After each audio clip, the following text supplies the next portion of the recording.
പൊന്നോണപ്പൂവിളിയില്ല ഇവിടെ പുഞ്ചിരി തന്നിഴൽ കാൺമതില്ല. എൻ്റെ പേര് പ്രീതി. ഇവിടെ ഓഫീസിൽ അസിസ്റ്റൻ്റ് ആയിട്ടാണ് വർക്ക് ചെയ്യുന്നത്. ചെറുതായിട്ടൊക്കെ കവിതയും കഥയൊക്കെ എഴുതാറുണ്ട്. കളെല്ലാം മറഞ്ഞു പോയി, പൂക്കളമെല്ലാം പോയി. വെറുതെ ഒരു കവിത എഴുതിയതാണ് ഓണപ്പാട്ടായിട്ട്. അപ്പോൾ അത് എൻ്റെ കൂട്ടുകാർ കണ്ടു. അവരത് വളരെ സന്തോഷത്തോടെ അവർക്ക് പാടി നോക്കിയപ്പോൾ നല്ലൊരു ഈണം ഇടാൻ പറ്റുമെന്ന് തോന്നി. വളരെ നല്ല രീതിയിലത് സോഷ്യൽ മീഡിയയിൽ പോകുന്നുണ്ട്.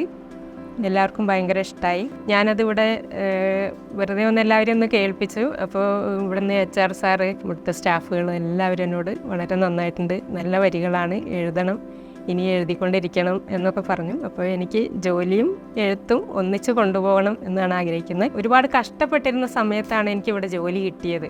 വളരെ സന്തോഷത്തിലാണ് ഞാൻ വന്നുകൊണ്ടിരുന്നത്. ഇപ്പോഴും അതെ, അന്നത്തെ അതേ സന്തോഷത്തോടെ ഞാൻ ഇവിടെ വന്ന് ജോലി ചെയ്യുന്നുണ്ട്. എല്ലാവരും നല്ല സപ്പോർട്ട്. ഒരു ദിവസം ഇവിടെ വരാതിരിക്കാൻ എനിക്ക് പറ്റില്ല എന്നുള്ളതാണ്.